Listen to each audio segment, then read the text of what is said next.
Good morning, everyone, and thank you for joining me on this week's episode of Let's Disagree and Other Interesting Conversations with Kolby Reddish. I'm your host, Kolby Reddish, and today I'm bringing you neither a disagreement nor an interesting conversation in the sense that, for our pilot episode, I was joined by my longest friend, Brian, where we talked about kind of the scope of this channel, why I felt it was important to start this channel, and kind of set the objectives and the goals and tones of what we're trying to do here on this channel. But today, I thought it would be helpful, especially as we're in the first couple of episodes here, to talk about the way I look at issues regarding epistemology, critical thinking, and logical fallacies. For those who aren't familiar, epistemology is basically the study of how we know what we know. So it's a philosophical term that relates to how we know the things that we know. It's basically the study of knowledge and justified true belief. So today, I thought it would be helpful for the audience to talk about how I view some of these concepts based on slides that I had done in the last few years at a Thrive event in Boise. Thrive is a nonprofit organization dedicated to helping people find community and growth outside of a religious context. So with that introduction, let's go ahead and get into today's presentation regarding critical thinking, epistemology, and logical fallacies. So in today's episode, our biggest goal is to cover the basics of epistemology and critical thinking so that, as I went through a process of kind of rethinking my worldview and looking at things a little bit more skeptically, what I recognized is that epistemology and critical thinking are the ways that I can decide how to think for myself better. So these are tools that we need to place in our toolkit if we really care about having a solid epistemology and a worldview that's grounded in rational evidence. So this isn't a topic that requires people to be divided into any type of camp, either believing or unbelieving, left, right, any type of political affiliation. These are tools that are basically universally accepted for best practices in determining when a belief is justified. So those kind of three parts we'll cover today are critical thinking, epistemology, and logical fallacies. Now, of course, this kind of prompts the question, what do we mean when we say something is true? If we're concerned with truth, what does that mean? There are different philosophical definitions of truth, of course, but the one I think is most effective for establishing a basic framework of understanding critical thinking and epistemology comes from this idea from Bertrand Russell in 1912. He said, a belief is true when there is a corresponding fact, and it's false when there is no corresponding fact. Because of that term, this has been called the correspondence theory of truth. And if you're looking over to the right on my slides here, you'll see this adorable claymation teapot. This thought experiment is really associated with Bertrand Russell, where he offered the idea that there is this teapot, or you can imagine this theoretical teapot that's orbiting the sun that is simply undetectable by modern instruments. So any place we go to look for this teapot, there's always an excuse on why it cannot be found. And Bertrand Russell uses this idea of the teapot to help establish this idea that is unreasonable for anyone to demand that you prove them wrong. In other words, things that are true should be able to be shown by a corresponding fact, and things that do not have any type of corresponding fact tend to be false. Of course, we may not have all of the evidence, and so it's important that we hold our beliefs subject to changing evidence. But the fact that things are difficult to know, or epistemology and critical thinking are difficult, are no reason not to try and figure out the best way we can to figure out what is true. And this definition for me has been the most useful one to understand what we mean when we use the word true.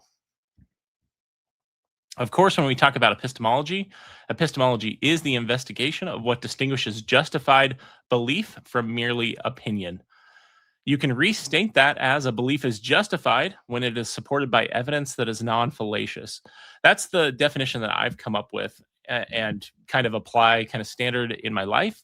What I mean by a belief is justified by evidence, I don't necessarily mean that that's something that has to be like put in a lab or in a beaker. That's often kind of a straw man position of saying that their beliefs must be supported by evidence. Evidence can look like all sorts of things. But I suppose what I mean when I say a belief is justified when it's supported by evidence is that that evidence should be something that most people would look at and say, yes, this tends to indicate that this thing you're talking about is true. When I say that the evidence must relate non fallaciously, what I mean by that is that my personal epistemology has two simultaneous goals. I want a method that allows me to believe as many true things and as few false things as possible. And fallacies, logical fallacies, whether informal or formal, are lines of reasoning that cannot get us, by definition, to a true conclusion.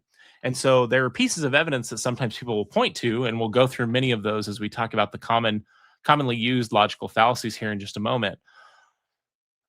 But many times people point at these things as evidence when truly they are not evidence of what is being claimed, because the reasoning, the line of reasoning for which that evidence is being offered, simply does not relate to the truth of the underlying proposition. And that way, here, I've got this, again, an adorable claymation image here of a guy looking at a calculator saying 2 plus 2 equals 5. If we think of our epistemology as a tool that we use to determine what is true and what is not true, if our epistemology is not working correctly, if it can't predictably generate accurate results, then it really is not a very useful tool. Tools like this, tools like epistemology, are only useful insofar as they are reliably producing that outcome. Of course, a related idea is the importance of falsifiability. When I think about the idea of falsifiability, I always think about Karl Popper, who helped bring this idea into modern science. But I think the idea goes beyond just the scientific worldview or scientific questions. This quote that I have here at the beginning actually comes from Carl Sagan, again, another famous scientist that many of you will likely be familiar with. Carl told his daughter Sasha, and she attributes this quote to him in her book, For All Creatures Such as We, "It is dangerous to believe things just because you want them to be true." So when we think about falsifiability, it simply means requiring our beliefs to be able to be falsified. And in my view, requiring your beliefs to be falsifiable is simply intellectual honesty. Because if a belief cannot be proven wrong, then it also can't be meaningfully be called true. In other words, an unfalsifiable proposition is just a proposition that can't be proven one way or the other. Again, if we think about these things like tools, it's probably useful to think about the analogy of having a metal detector that beeps for anything and everything that passes underneath it. A tool like that isn't going to be useful. So, a belief system that confirms itself, no matter what evidence you find, would not be useful either, because there is no meaningful way for it to falsify in any real way. All right. Now, another term that I think is important to understand that I'm sure I'll use in future conversations on this channel is the term logic or logical. Logic is the study of reasoning. And when we use that word, there are obviously arguments that can be broken down into formal logical structures or informal logical structures. Formal logical structures are those things you might remember from your Philosophy 101 class. We've got P1, P2, and that leads to a conclusion. They often resemble mathematical formulas. Or more commonly, we have informal logical structures, right? Any type of argument that's being made is usually going to be more along the lines of an informal logical structure, but there's usually an implicit formal logical argument behind all of those informal arguments. Um, when I use the word logical, I think it's important to remember the three laws of logic or the three laws of thought that are commonly accepted. I think they can be explained this way. The first law, the law of identity, is that a thing is what it is. So what that means, if we look at our top left adorable claymation chair image here, we can think of it like this. If we write out a definition of what constitutes a chair, right? We might write that it's got a back, it's got four legs, it's made out of wood. That would apply to this particular chair, but probably not to everything we would consider a chair. So oftentimes it can be difficult for us to actually articulate these definitions, right? That's a difficulty we have in the operations of doing these things. But let's suppose that we're able to do that, right? We're able to come up with an exhaustive definition of everything that will include all chairs, all things that most people would think of as chairs. that's going to make a set of chairs. And so the law of identity simply means that a thing is what it is. Anything that meets the definition of a chair is then going to be a chair. Now, the second law, the law of non-contradiction, can be simply stated as a thing isn't what it isn't. If we think of everything outside that definition of chairs as having its own definition of not chairs, right? A thing cannot be, it cannot fall within the scope of that non-chair group, while also, as soon as we bring in the third law here, the law of the excluded middle, that a thing cannot be both at the same time. It cannot fall within both the non-chair set as well as the chair set, right? That's like an internal contradiction because of how these definitions work. So it's important to say when we're talking about the law of non-contradiction, a thing isn't what it isn't. It doesn't necessarily mean that all things that are defined as something else. Let's maybe use the example here of table. Tables and chairs aren't inherently contradictory, right? Let's picture that we have some weird table chair hybrid that can actually be defined as both a table and a chair. You really do have to think about this as a strict binary.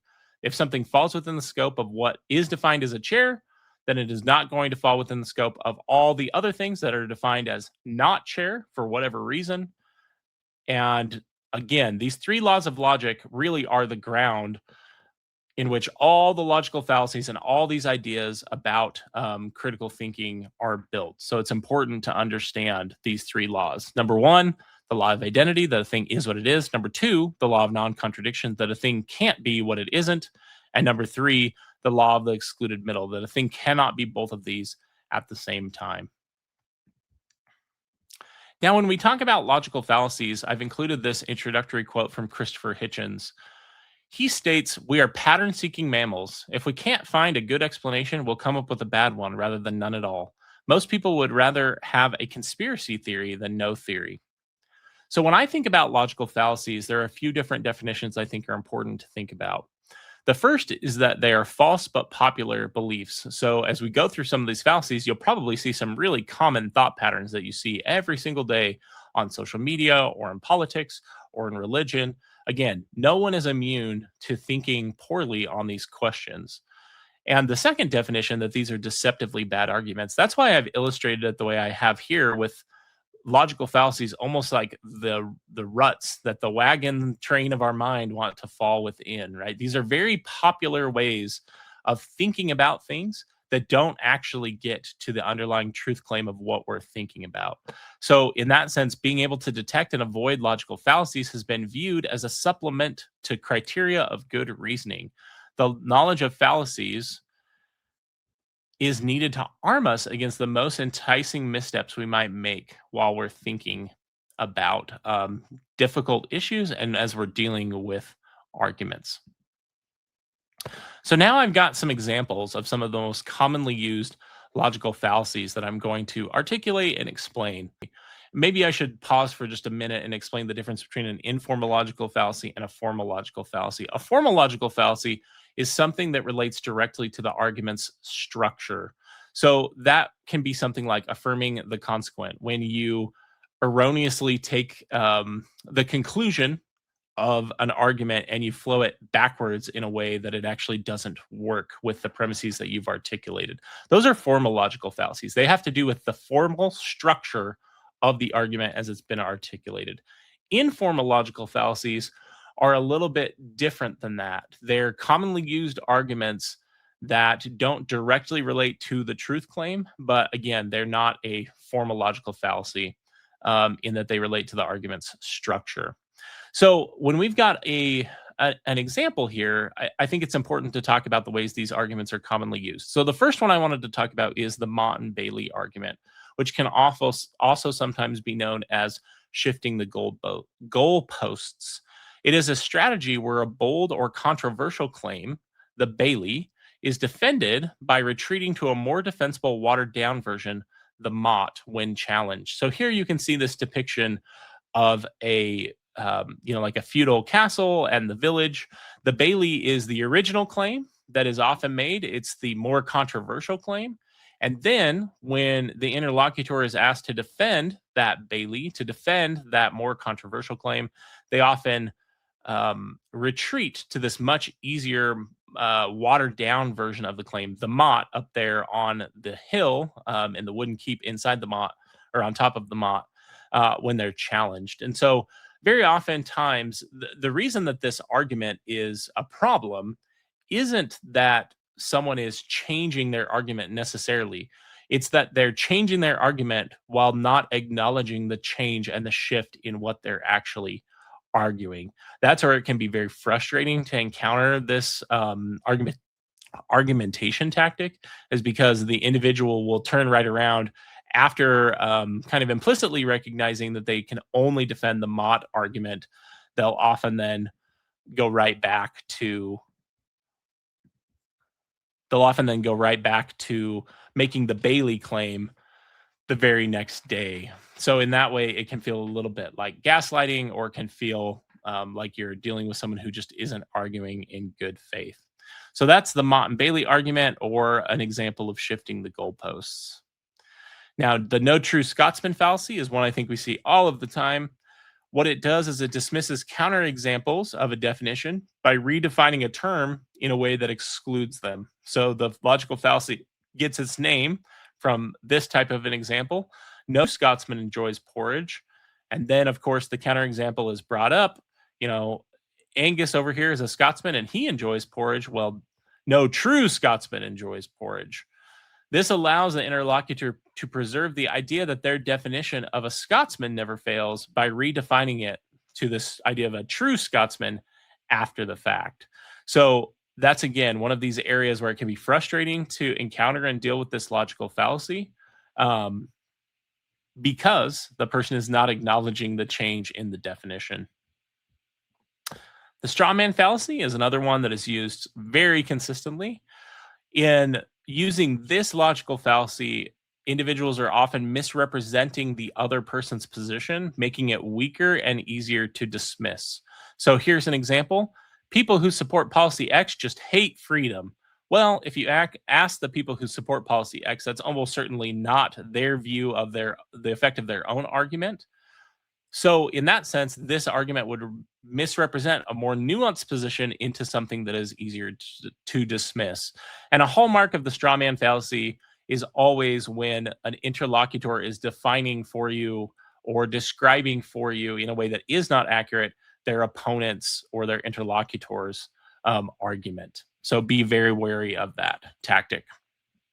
The false dichotomy is another one that is used fairly regularly, where an individual presents two options as the only possibilities when others exist. So it's right in the name, right? False dichotomy. You've got this extreme binary, black and white type thinking world. Either you fully support this movement or you're against it.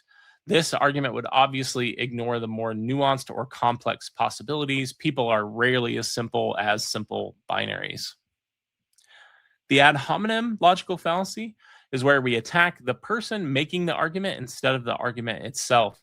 For example, I don't debate randos on the internet. This deflects attention from any substantive critique by instead focusing on the critic instead.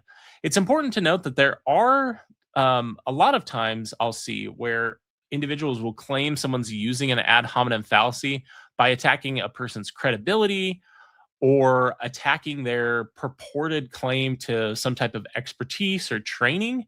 That is not an invalid or a fallacious use of ad hominem. Ad hominem obviously means like to the person, to the man, is literally what it stands for in Latin. And so in that sense, if someone is arguing from a place of authority or from a place of expertise, they have put their authority claim or their expertise at issue in the way they have framed their claims. So while that argument may be ad hominem, it is not a fallacious ad hominem. Instead, it's about questioning the individual who's claiming a particular authority or a particular level of expertise on their original claim. So that's a way that ad hominem can sometimes be misunderstood online. The special pleading logical fallacy makes exceptions to rules or standards without any type of rational justification. So an example here is these rules apply to everyone. Well, except in my situation. So it's an example of demanding evidence and logic until that same evidence requirement for evidence or logic is then applied to that individual's own claim. And that in that sense, that's where we get the name of this informal logical fallacy, special pleading, because it's applying one set of rules to someone's own, in-group worldview, while another set of rules to those outside of that in-group worldview. Equivocation is exemplified by using ambiguous language to conceal the truth or to avoid commitment in an argument. A term I see that I think is a great example of equivocation is the term all natural, right? This is a term that really doesn't have an automatically known definition, and so the term can be quietly redefined depending on the audience. A hallmark of someone engaging in equivocation is the use of vague, debate me bro type tactics, conspiratorial thinkers, and manipulation type arguments. These individuals are often prone to using frequently slogans, and especially slogans that are known as deepities. A deepity, for those who may not know, is a term that was coined by one of the horsemen of the new atheist movement, Dan Dennett, who passed just in the last, I don't know, year and a half. And a deepity is, he coined this term, and I love it. A deepity is a phrase or kind of like a trite little nothing that's used, and Dan defined it as a statement that to the extent it is true, it is trivial, and to the extent it is profound, it is false. So, an example I've encountered before is I was talking to someone and they said something like, I've found in my life that whenever I dig deeper, I hit living water. That's a type of phrase that like I don't know exactly what that means. So in my view, deepities are like akin to the aphorisms that we get in a fortune cookie, right? They may sound reassuring and reinforce the worldview of people inside of that particular system, but they aren't really logical thinking or moving the needle in any type of meaningful, rational way. The argument from incredulity fallacy is the claim that something must be false or true because it seems unbelievable or hard to imagine or explain. An example, biological evolution seems impossible. Complexity can't just arise randomly. This argument relies on personal disbelief, not evidence. It assumes that complexity can't arise naturally or through the collection of natural influences. On the side of this image, I've illustrated it as a shift of the burden of proof. The argument from incredulity is basically saying you must believe what I think unless you can prove me wrong, kind of implicitly is the type of argument that it is. And in that sense, it is a shift of the burden of proof, which is another form of informal logical fallacy. The argument from consequences is the claim that something must be false or true because it brings about either good or bad consequences. An example here is if this belief isn't true, life would feel meaningless. That would be unbearable. Therefore, that belief must be true. This is fallacious because it assumes the belief is true because it would be comforting or meaningful, right? You can see it right there. If this belief isn't true, life would be unbearable. Therefore, it must be true. In that sense, there is no actual evidence that's been offered. The desirability of a belief doesn't prove its truth or its falsity, right? There are things that are difficult for us to believe. Let's say that we're going to meet with our doctor to determine whether or not we have cancer. Finding out that someone has cancer is not a desirable belief. But if we choose to not believe it simply because it is not desirable, right, that it's going to be difficult or unbearable for us, then we're not thinking critically, we're not thinking logically. That's why I've kind of illustrated this. My shorthand for thinking about this logical fallacy is this idea of a toaster or a power strip plugged into itself, right? It's self propelled belief. It's only got one epistemic touch point, and that touch point is itself. So, in that sense, it is also a form of begging the question. The fallacies of composition and division. So these are two separate fallacies, but they occur when someone assumes that what is true of the part must also be true of the whole, or the inverse, that what is true of the whole must be true of all of the individual parts. One successful product, here's our example. One successful product proves the entire company's product line is excellent. This assumes that because some of the parts of the whole are quality, the whole must be as well, right? That all of the individual components of what they make must be quality as well. This example, I think, is highlighted really well by the image I have here. I've called this before the parable of the cheeseburger. Let's say that you go out to eat with a group of friends and everyone orders cheeseburgers. If you don't receive your cheeseburger, yet your friends around you are just keep pointing to the fact that they've received their cheeseburgers, right? They have had a good experience with this restaurant. Well, that doesn't change or speak to your experience with this restaurant if you're sitting there waiting for your cheeseburger still to arrive. And if we think about this through the lens of the inverse, right? The fact that you've had a bad experience at this particular restaurant and you haven't received your cheeseburger doesn't mean that those individuals haven't received their cheeseburger. So this is a good way, I think, to picture what's going on kind of implicitly in the reasoning that automatically kind of happens in our brains with regard to the fallacies of composition and division. It's where we're kind of unable to see that we need to think about the whole and the parts differently, that we need to think about each individual component by itself, right? The fact that we have had a bad experience with an institution, with a group, with a set of beliefs does not mean that everyone is going to have a bad experience with that same, group, religion, whatever it may be. Conversely, the fact that we've had a good experience doesn't mean that other people will have a good experience. Everyone's individual journey is its own data point that needs to be considered when we're thinking about these things. So now our concluding slide for today is really answering the question of why critical thinking matters. And I think the best way to introduce it is with this quote from David Hume. A wise man proportions his belief to the evidence. Now, why does critical thinking matter? Critical thinking matters because we live in a world that is drowning in information but starving for clarity. Every day we are told what to believe by politicians, by preachers, by algorithms that have no interest in whether what we consume is true. Critical thinking and applying these tools is how we start to think back. It is how we start to think and how we start to fight back. It is the discipline of asking, what is the evidence? Is it sound? Where is the fallacy? Critical thinking matters because it is the only antidote to manipulation.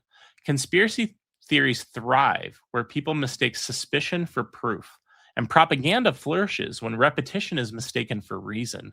And dogma, whether that dogma is political or religious, survives only when questioning is treated as rebellion instead of as each of our individual responsibilities. But here's the real point. Critical thinking is not cynicism. It isn't tearing everything down just so that you can feel clever or showcase how smart you are. It is just the opposite. It is the way that we build something that can actually and truly stand. It is how we separate error from fact, bias from truth, and illusion from reality. When we insist that our beliefs are falsifiable, when we demand arguments free of fallacies, we are not just defending ourselves, we are preserving the conditions for freedom, justice, and progress. So, if there's one thing I would leave you with, it is this: don't outsource your mind. Don't accept claims just because they flatter you, they scare you, or they come from someone with a fancy title. And that includes me. Test them, question them, follow the evidence where it leads, even when it's uncomfortable. Because in the end, critical thinking isn't just an intellectual exercise. It is the difference between living on borrowed certainty and living under your own hard won understanding of the truth. Of course, critical thinking and epistemology are difficult topics. No one does them perfectly, myself included. But the fact that things can be so hard to know with a certainty, that finding the truth can be so difficult, should challenge us to do a better job of doing it, not cause us to throw our hands up and just decide to believe whatever we wanted to believe all along. With that, thank you everyone who's joined us on the last couple of episodes of Let's Disagree. and other interesting conversations. I'm looking forward to future conversations. The next one I know that I have scheduled to record at least later this week is with Stephen Murphy on his channel Mormonism with the Murph, where we will discuss the translation of the Book of Mormon, which is Mormonism's foundational book of scripture, and we'll kind of talk about our disparate views on that particular topic. Stephen is a wonderful individual. Happy to have conversations with him anytime, even though we kind of disagree on several issues relating to Mormonism's truth claims. So that will be our next conversation. Thanks to everyone who's emailed me trying to set up future conversations. We're going to get some of those things scheduled, and I think we've got some really interesting conversations headed your direction. So please like and subscribe here to stay in tune with those future conversations and keep thinking critically.